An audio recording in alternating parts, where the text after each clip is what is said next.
বয়স মাত্র 34 বছর, বাইরে থেকে একদম নর্মাল, কিন্তু ভেতরে ভেতরে আত্মবিশ্বাস, কাজের ক্ষমতা এবং সুখ সবকিছু ধীরে ধীরে নষ্ট হয়ে যাচ্ছিল। বাইরে থেকে একদম হাসি খুশি, কিন্তু ভেতরে ভেতরে সবকিছু যেন একটা ডিস্ট্রাকশন হয়ে যাচ্ছে। সব থেকে বড় ভুল একটা রোগী, উনি হয়তো ভেবেই যাচ্ছেন যে আমার এটা কিন্তু কোনো রোগই নয়। এই ভুল ধারণাটাই তার জন্য উনি 3 বছর রোগে ওনাকে ভুগতে হলো। আজকে সেই রুগীরই একটা কথা আপনাদের সঙ্গে শেয়ার করব, হয়তো আপনাদেরও এর সাথে জীবনের এবং রোগের অনেকটা পরিমাণে মিল খাবে। নমস্কার, আমি ডক্টর অর্ণব বিষয়, একজন কনসালটেন্ট হোমিওপ্যাথিক চিকিৎসক। ধরুন আমার ক্লিনিকে একটি পেশেন্ট এসেছে, পেশেন্টের নাম এ দিয়ে শুরু এবং তার বয়স 34 বছর। উনি প্রথমে এলেন এবং আমার ক্লিনিকে এসে বসলেন। ওনাকে আমি জিজ্ঞেস করলাম, আপনার সমস্যা কি? উনি হেসে বললেন, ডাক্তারবাবু, আমি কোন সমস্যাটা প্রথমে বলবো আমি বুঝতে পারছি না। কারণ কি, তার এতটাই সমস্যা ছিল। এবং প্রথমে উনি শুরু করলেন সমস্যার কথা, আমি পেন বের করে লিখতে শুরু করলাম।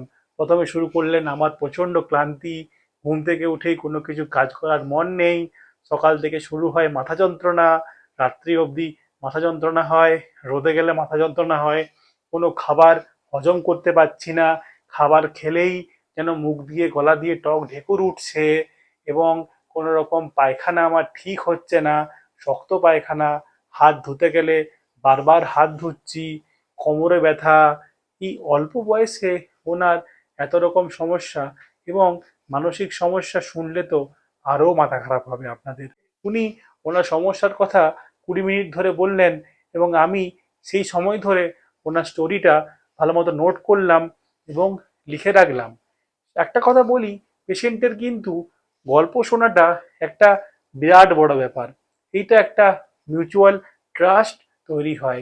যেমন কি পেশেন্টের খালি রোগীর সমস্যাই নয়, তার সাথে পেশেন্টের, আপনাদের ধরুন কোথায় আপনারা থাকছেন, তার লিভিং কন্ডিশন কীরকম, আপনার কোনো অ্যাডিকশন আছে নাকি, আপনার সাথে আপনার পরিবারের কোনো রকম সমস্যা আছে নাকি, বা আপনার সাথে আপনাদের পরিবারের রিলেশন কীরকম, আপনার কি কি করতে ভালো লাগে, হ্যাবিটস।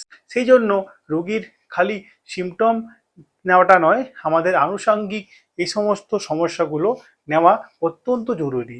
একটা কথা বলি, আমাদের কিন্তু এগুলো জানার একটুও ইন্টারেস্ট থাকে না।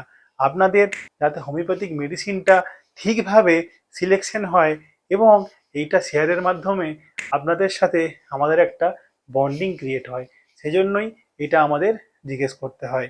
তৃতীয়ত, রোগীর কথায় ফিরে আসি, এবং ওনাকে সমস্ত রকমের ওষুধ বিবেচনা করে একটা প্রেসক্রিপশন করলাম। প্রেসক্রিপশন করার পরে ওনাকে বললাম, আপনি 1 মাস পরে আমার কাছে আসবেন।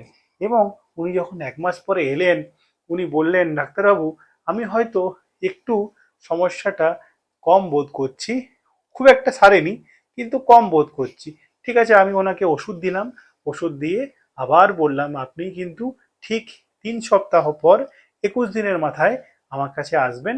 এবং ঠিক উনি সেই মতোই 21 দিনের মাথায় আমার কাছে এসছিলেন। এবং ওনার সকাল থেকে শুরু হয়ে যে সমস্যা ছিল, ঘুম থেকে উঠে ক্লান্তি লাগা, সকাল থেকে মাথা যন্ত্রণা করা, টক ঢেকুর ওঠা, শক্ত পায়খানা বা কনস্টিপেশন, এগুলো কিন্তু উনি অনেকটা রিলিফ পেয়েছেন।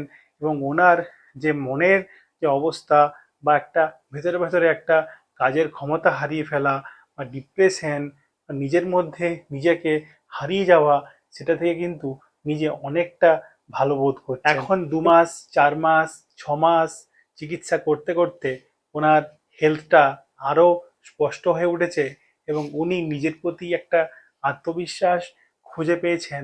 এবং আমার এখনো মনে পড়ে, উনি চেম্বারে যখন লাস্ট এসেছিলেন, আমাকে বলেছিলেন, ডাক্তারবাবু, আপনি কিন্তু আমাকে ওষুধ দেননি, আপনি আমার গল্পটা শুনেছিলেন। গল্প শোনাটা কিন্তু রোগীর কাছে অনেক বড় একটা ব্যাপার। এবং ধীরে ধীরে উনি এখন সময় ফ্যামিলির সাথে দিচ্ছেন, নিজের কাজ পেয়েছেন, কাজের প্রতি ফোকাস করেছেন, এবং নিজেকে ইমপ্রুভ করেছেন। সেরকমই উনি এখন আশা নিয়ে বাঁচছেন, এবং একটা কথা বলি, এর থেকে কিছু কি বুঝতে পারলেন? ঘটনাটার সারমর্ম খালি রোগীর গল্পটাই নয়। আপনারা প্রত্যেক দিনই নিজেদেরকে এরকম রোগ নিয়ে অবহেলা করছেন এবং ভাবছেন এটা কি কোনো রোগ হতে পারে। এরকম কোনো রকম ডিসিশন এলে নিজেরা ডিসিশন নেবেন না। রোগ কিন্তু কোনো রকম খেলার বিষয় নয় এবং গুগলে সার্চ করার বিষয় নয়। রোগ হওয়ার জন্য আমরা আছি এবং আমরা যেমন আপনাদেরকে ওষুধ দিতে পারি, সেরকম আপনাদেরকে নিজেদের স্বাস্থ্যের ভূমিকা গুরুত্বপূর্ণ ভূমিকা পালন করতে হবে। ঠিকমতো খাদ্যাভ্যাস, ঠিকমতো শরীরচর্চা, ঠিকমতো ঘুম এবং স্ট্রেস মেনটেন করে।